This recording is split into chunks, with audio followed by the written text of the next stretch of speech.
thank you for coming to the lecture today. My name is Shaylin Conti, and we will be going through this program together. Now, what brought you to this class? It could be for various reasons. Could be that you might be worried about the risk you have in developing cardiovascular disease. You might already have cardiovascular disease and you're wondering how to limit it, or you just might have no idea what it even is and just want to get a good basis about it. So today we're going to focus on physical activity and how that has a relationship with cardiovascular disease. First, we're going to need to go through a few terms together. So let's go ahead and discuss, cardiovascular disease is a heart disease. You might know that term a little bit more. It affects the blood vessels. Who it might affect affect those who are older in age. That's why we're a group of middle-aged adults, dogs. It might affect certain genetic relationships. If someone in your family had heart disease, it might go down the thread line. It might affect those who smoke, who are physically inactive, which we're going to talk about, different things like that. Alrighty, and why it's important. Currently, it is the number one cause of disease, or it is the number one cause of death in the world. So that's why we are all here. It could be a big worry for you, just so we can limit that from happening. Alrighty, so important terms, like I said, so risk factor. That is something that can contribute to the disease happening. So those are kind of negative associations to what cardiovascular disease. So things that maybe can be prevented, like stopping smoking, smoking as the risk factor, or maybe things that just can't be prevented, but we can do other things in our life. Like if it's genetic, then we have to limit other things in our life from being risk factors. And then we have prevention. That's a good term for us to know. I like to refer to it as intervention, so something that is coming in and being kind of like a roadblock from that happening. So if we have a risk factor and we have the disease, we put in a preventative method to stop that from happening. So go ahead and think to yourself, think of something that might be a risk factor in your life that could be contributing to cardiovascular disease. If you have no knowledge about this, it's fine to just brainstorm in your head, and then we can talk about those different ideas as we go through and see if it was anything related to what you thought.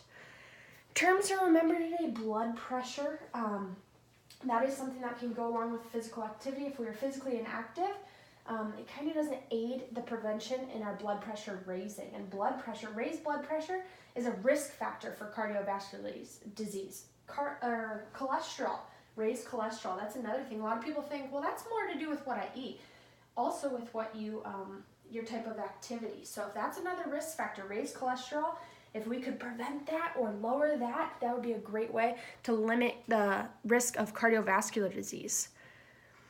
Now, we use the term prevention. One thing we need to focus on is we have primary prevention. That's a big thing. That's something stopping before it's even an idea. So some of you might be in here, you don't have any association to cardiovascular disease right now, maybe not even an idea. Primary prevention is stopping it before it can even happen. So that is, you are not diagnosed with it, you may not have a genetic factor yet that's playing a role, but stopping those risk factors is primary prevention. I kind of like to think about it as locking the house at night, all your belongings inside. Even if you don't know there's a suspect coming, you stop them in case there is. You put a primary prevention of locking the house, keeping them out, keeping those things safe. Alrighty, so applying those primary prevention methods. That's like what we're going to talk about today. Getting enough physical activity to maintain the body weight, lower blood pressure, and lower cholesterol. Those are big things that physical activity can aid our body in doing positive measurements. And then by the American Heart Association, it is recommended that adults get 2 hours, 30 minutes of moderate intensity exercise a week. And we'll talk about examples for that. And then moderate intensity or moderately intense aerobic activity means you're working hard enough to raise your heart rate and break a sweat. So let's jump in. We're going to skip through some of these because we will discuss primary prevention methods and examples as we go. But we have secondary prevention. So that might be some of you in this class who are kind of worried. Maybe your doctors talked to you about it being possible that you could develop cardiovascular disease soon, or something to monitor. It's kind of on your radar. So secondary prevention is, it's an idea in your head, it could be happening, and you just want to limit that. You kind of want to put the brakes towards cardiovascular disease affecting your life. All right, so applying those, check your blood pressure if you have high blood pressure. Check your cholesterol levels, and then the other ones, quit smoking, begin exercising, and heart health screenings. A lot of these have to do with your doctor. So if your doctor has made this aware to you, it's good to keep checking in with them. Go to a regular doctor's appointments. Hey, I've been physically active. Is it helping lower my blood pressure? Hey, I've been physically active. Is it helping lower my cholesterol? Things to put on the radar there. Alrighty, so as we discussed today, physical activity, big thing that we're going to focus on. So any bodily movement produced by skeletal muscles that requires energy expenditure. So just remember, energy, that's a big thing. You guys might have 9-to-5 jobs, or you might be living a sedentary lifestyle for most of the day, which means you're sitting, you're inactive.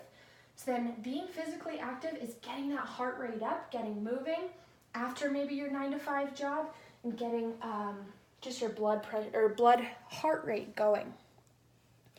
All right, so terms I discussed earlier that you might want elaborated on is moderately intense physical activity. So that's done on a relative to an individual's personal capacity. So if our whole group went out and worked out right now, my moderately intensity exercise might be different from someone else's as it goes across the board. So we could all have a different one. So that's about 11 to 14 on a scale of 1 to 20. Same with vigorous. If you think about the word vigorous, that's a little bit more intense. So it's using about 17 and 19 on a scale of 1 to 20. Aerobic, and that's exercise that improves or is intended to improve the transportation of oxygen and absorption in your body. So that's something like you are staying active for a long period of time. It might be about the same rate as well. So that's like running, maybe a sport. You might think of soccer. You might think of let's see, you might think of, like I said, running, soccer, maybe even swimming, laps. And then anaerobic is something that is quick exertion of oxygen. So you're kind of using like max capacity. So maybe you're jumping, maybe you're playing basketball, maybe you're playing baseball. So it's quick spurts that uses that oxygen. Those are terms to remember. Alrighty, so the guidelines that we talked about a little bit earlier, let's discuss those a little bit more. At least 30 minutes of moderately intense exercise for 5 days per week. Total of 150 minutes. That seems a little bit overwhelming probably if you haven't thought about physical activity before. But if you spread that out, it's very easy to get that done. Or at least 25 minutes of vigorous anaerobic or aerobic activity, at least 3 days per week for 75 minutes. Types of physical activity. You might already have some in your life, so I'll go ahead and give you a minute too. You can discuss in your little groups after I talk about balance activity, things such as yoga that'll help you as you work through different physical activities. Endurance exercises, so that's like walking, running, or flexibility exercises, which improves your range of motions. That'll help you maybe lift weights later on if you're thinking about that, if you're just getting into physical activity. So go ahead and take a minute and discuss within your group if you're already active in that, and provide examples for each other to use. Strength training, so that's like lifting weights, walking. That's a good thing to do with a group if you don't want to be doing this alone. And then yoga, so like I said, relax the body. That improves blood pressure, kind of gets that blood flowing through the body. Alrighty, so this is a great activity we will jump into. With a group, I will go ahead and give you a blank piece of paper. Why is it blank? Because our minds kind of work in different ways. You might fill this out differently from someone else within your group, and that's okay. But I just want you to be in a group so you can provide different input for each other. But go ahead and plan an activity, weekly workout for yourself. That's Monday through Sunday, and what you might be doing to be anaerobic, to be aerobic, to strengthen your muscles, to get just your blood pumping. What are you going to do after you're off work to maintain physical activity, lower your risk for cardiovascular disease? So if you are not already physically active, that's totally okay. I'm sure within your groups there'll be examples provided that you can go over. So here's your blank piece of paper. I'll go ahead and let you guys be a group. And here's a couple different examples because your mind works in different ways. So you might just put a blank schedule. Here's another one, a workout log. You might fill it out with your activity and be really elaborate with your time, your distance, your sets, reps, weight. Those are things you can track to see if you're increasing throughout the weeks. This is one I like to follow. I like to come up with a list of anaerobic, aerobic strength. So I just have different examples because I don't want my body to get tired of different workouts. Then Sunday through Saturday, I will fill in the blanks of when I have a rest day and then put in strength, aerobic, anaerobic. So I know I'm kind of mixing it up as it goes through the week. Alrighty, so that concludes our presentation. As you go ahead and fill those out, let me know if you have any questions we can go over about physical activity in middle-aged adults. Thank you.